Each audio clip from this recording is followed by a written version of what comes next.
Malam itu, langit di atas rel kereta api Bintaro terasa begitu berat, seolah menutupi bumi dengan selimut kegelapan.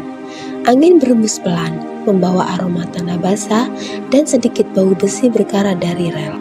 Alvin melangkah perlahan di atas batu kerikil yang berserakan di sepanjang rel. Ia memegang senter kecil, cahayanya yang kuning keemasan menerangi jalur rel yang lurus dan seolah tak berujung.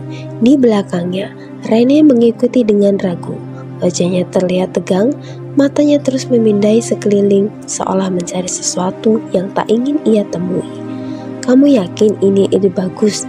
tanya Rene. Suaranya bergetar meski ia berusaha terdengar tenang. Ini cuma rel kereta api kok. Gak ada yang spesial." Alvin berhenti sejenak, menoleh ke arah Rene. "Kamu dengar sendiri cerita warga tadi. Mereka bilang ada penampakan di sini. Aku cuma penasaran, apa salahnya mencoba melihat sendiri?" Rene menghela nafas, mencoba menenangkan diri. Ia memang skeptis, tapi ada sesuatu tentang malam ini yang merasa tidak nyaman. Mereka terus berjalan, mengikuti rel yang membentang lurus ke dalam kegelapan. Suara-suara aneh mulai terdengar, seperti bisikan yang datang dari segala arah. Rene mencoba mengabaikannya, berpikir itu hanya imajinasi yang bermain-main. Tapi semakin jauh mereka melangkah, bisikan itu semakin jelas. Suara wanita lembut tapi penuh kesedihan, seolah memanggil dari kejauhan. "Kamu dengar itu?" tanya Alvin tiba-tiba. Rene mengangguk. Jantungnya berdegup kencang. "Iya, tapi mungkin itu hanya angin atau suara binatang." Alvin tidak menjawab. Rene ingin protes, tapi kata-katanya terhenti di tenggorokan. Di kejauhan ia melihat sesuatu. Sebuah bayangan samar bergerak, bentuknya seperti sosok manusia, bergerak melayang tanpa suara. Tapi sebelum ia bisa berkata apa-apa, sosok itu menghilang, lenyap begitu saja di tengah kegelapan. Hanya tersisa suara tangisan kecil seperti rintihan yang penuh kepedihan. "Kita harus pergi," bisik Rene. Alvin mengangguk tapi matanya masih tertuju ke arah rel. Seolah mencari sesuatu, ia merasa ada yang menariknya untuk tetap di sini, untuk mencari tahu lebih banyak. Tapi naluri bertahan hidupnya mulai berbicara. Udara semakin dingin, dan rasa takut yang sebelumnya hanya sedikit, kini mulai menguasai dirinya. Mereka berbalik, berjalan cepat, tapi sebelum mereka bisa menjauh, suara tangisan itu kembali terdengar. Rene menoleh, dan ia melihatnya lagi. Sosok wanita berpakaian putih, berdiri di tengah rel, menatap mereka dengan mata kosong. Wajahnya pucat, dan ekspresi yang penuh kesedihan dan kemarahan. Rene berteriak, menarik lengan Alvin dan berlari secepat mungkin.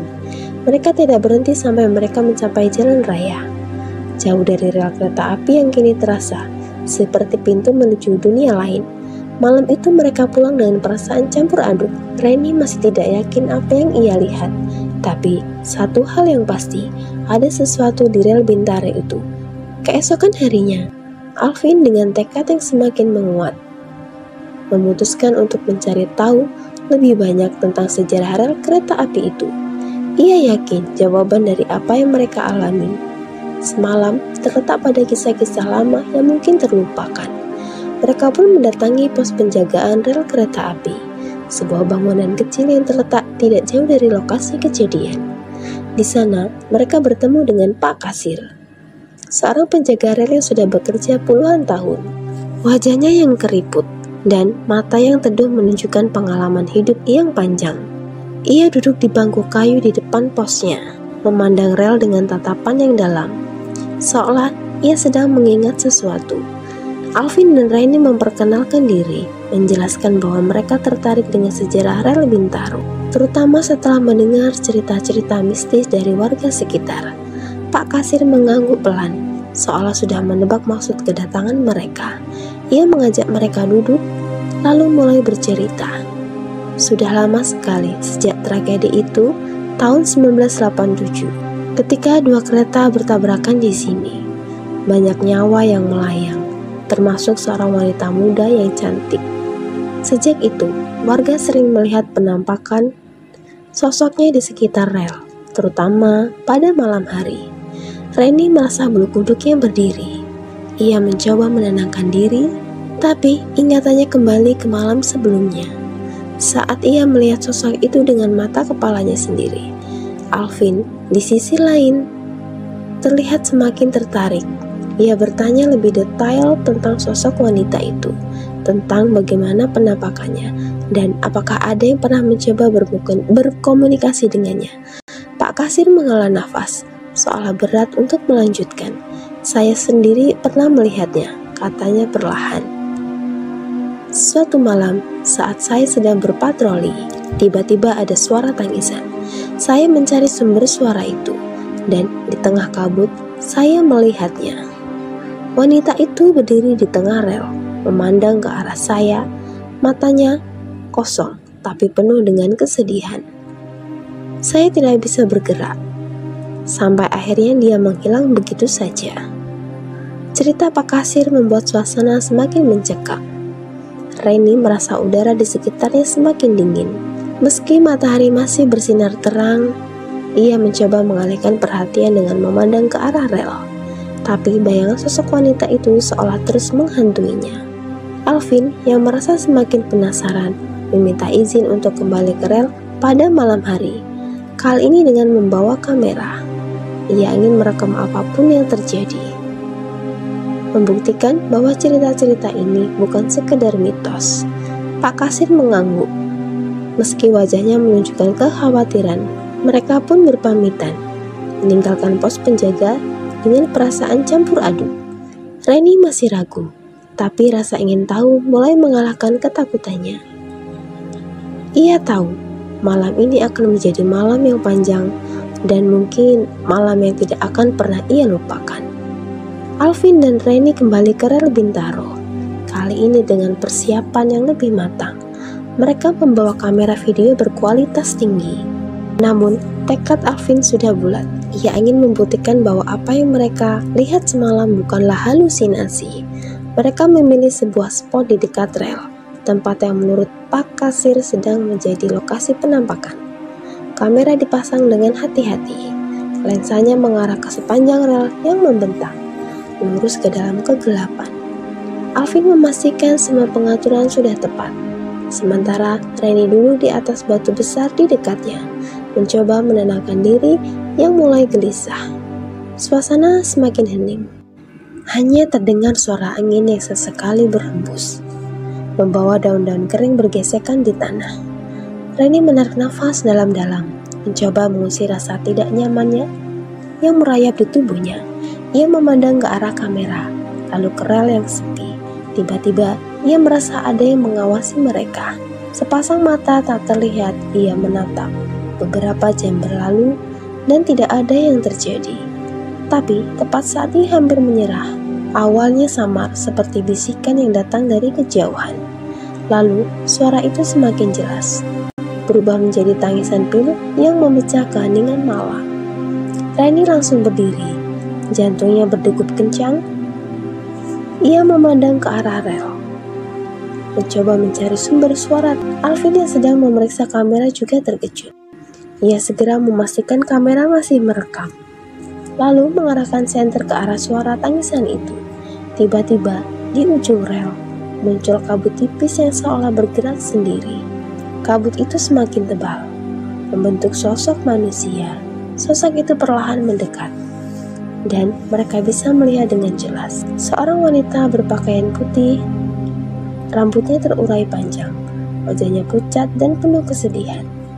Ia berjalan melayang di atas rel, matanya kosong namun seolah menatap langsung ke arah mereka. Reni ingin berteriak, tapi suaranya tertahan di tenggorokan. Tubuhnya gemetar, tidak bisa bergerak. Ia memastikan kamera masih merekam. Tiba-tiba, sosok wanita itu terus bergerak dan mendekati kamera. Ia menatap lensa kamera sejenak, perlahan menghilang. Lenyap begitu saja seperti kabut yang tersapu angin. Suara tangisan itu juga berhenti, meninggalkan keheningan yang lebih mencekam dari sebelumnya. Reni akhirnya bisa menarik napas. Tapi perasaannya masih belum tenang. Ia memandang ke arah Alvin yang sedang memeriksa rekaman kamera. Wajahnya pucat, tapi matanya bersinar. Seolah ia baru saja menemukan harta karun. Kita harus melihat ini, kata Alvin. Ia memutar ulang rekaman. Dan mereka bisa melihat dengan jelas sosok wanita itu muncul berjalan lalu menghilang. Rekaman itu membuktikan bahwa apa yang mereka lihat bukanlah halusinasi. Reni masih tidak bisa berkata-kata. Ia merasa ada yang tidak beres. Seolah mereka telah mengganggu sesuatu yang seharusnya tidak mereka sentuh. Tapi Alvin sudah terlalu terlibat jauh. Rasa penasarannya mengalahkan segala ketakutan. Ia tahu ini baru awal. Meski banyak misteri yang harus mereka ungkap, mereka pun mulai membereskan peralatan. Tapi sebelum mereka pergi, Reni menoleh ke arah rel sekali lagi. Ia merasa ada yang menatapnya dari balik kegelapan. Sepasang mata yang penuh dengan kesedihan dan kemarahan. Ia cepat-cepat mengalihkan pandangan, berharap malam ini segera berakhir. Keesokan paginya, Alvin dan Reni duduk di sebuah warung kopi kecil di pinggir jalan. Di antara mereka, rekaman video yang mereka ambil. Layar menunjukkan sosok wanita yang berpakaian baju putih muncul, berjalan melayang di atas rel, lalu menghilang begitu saja. Meski sudah melihatnya berkali-kali, Reni masih merasa ngeri. Setiap kali sosok itu muncul di layar, ia merasa ada yang menggelitik di tengkuknya, seolah arwah itu masih mengawasi mereka. Alvin di sisi lain terlihat semakin bersemangat. Ia memutar ulang rekaman itu berkali-kali, mencoba menangkap setiap detail yang mungkin terlewat. Ini luar biasa, gumamnya. Matanya tidak lepas dari layar. Kita punya bukti nyata bahwa ada sesuatu di sana. Ini bukan lagi sekedar cerita atau mitos. Reni mengangguk pelan, tapi hatinya masih dipenuhi keraguan. Ia tidak yakin apakah mereka seharusnya merekam itu atau pulang. Ada perasaan tidak enak, seolah mereka telah melanggar batas yang seharusnya tidak mereka sentuh. Tapi ia tak bisa menyangkal. Rekaman itu nyata, sosok wanita itu benar-benar ada, dan mereka telah menangkapnya dalam video. Setelah berdiskusi singkat, mereka memutuskan untuk kembali menemui Pak Kasir. Mungkin penjaga rel itu bisa memberikan penjelasan lebih lanjut tentang sosok wanita itu. Mereka berharap dengan bantuan Pak Kasir, mereka bisa memahami mengapa arwah itu masih berkeliaran di rel Bintaro. Saat mereka tiba di pos, Pak Kasir sedang duduk di pangku kayu di depan kosnya, memandang ke arah rel dengan tatapan kosong. Wajahnya terlihat lebih lelah dari biasanya, seolah ia tidak tidur semalaman. Alvin dan Reni tidak basa-basi, mereka menunjukkan rekaman video itu kepadanya. Pak Kasir menatap layar laptop dengan serius. Matanya menyipit saat sosok wanita itu muncul. Ia menghela nafas panjang, lalu menutup laptop dengan perlahan. Itu dia, sosok yang sering saya lihat. Wanita itu adalah salah satu korban tragedi Bintaro. Namanya Sari, seorang penumpang muda yang tewas dalam kecelakaan ini. Reni merasa dadanya sesak mendengar penjelasan Pak Kasir. Ini bukan lagi soal hantu, tetapi seseorang yang pernah hidup, memiliki keluarga, dan mungkin mimpi-mimpi itu terwujud. Alvin yang terlihat semakin tertarik bertanya lebih detail tentang Sari. Pak Kasir menjelaskan bahwa Sari adalah seorang wanita muda yang cantik dan ramah. Ia sering naik kereta itu untuk mengunjungi keluarganya di kota lain. Tapi hidupnya berakhir tragis di rel Bintaro. Dan sejak itu arwahnya tidak pernah tenang. Kenapa dia tidak bisa tenang? Tanya Reni. Pak Kasir menggeleng pelan. Wanita itu bercerita tentang Sari, tentang bagaimana ia adalah sosok yang ceria dan penuh semangat. Sari sering berpergian menggunakan kereta untuk mengunjungi keluarga di kota lain. Tapi pada hari itu, hidupnya berakhir tragis di rel Bintaro. Dia seharusnya menikah bulan itu, ujarnya. Matanya berkaca-kaca, tapi takdir berkata lain. Reni merasa dadanya sesak mendengar cerita itu. Ia membayangkan betapa sakitnya kehilangan seseorang yang begitu dekat, apalagi dalam keadaan yang begitu tragis. Alvin meski terlihat tenang, juga merasa terharu. Ia menyadari bahwa ini bukan lagi sekedar mencari bukti keberadaan arwah penasaran, tapi juga tentang memahami penderitaan seseorang yang telah kehilangan segalanya. Mereka bertanya kepada keluarga Sari, pernahkah mencoba berkomunikasi dengannya? Kami mencoba melupakan, mencoba hidup dengan kenangan indah tentangnya.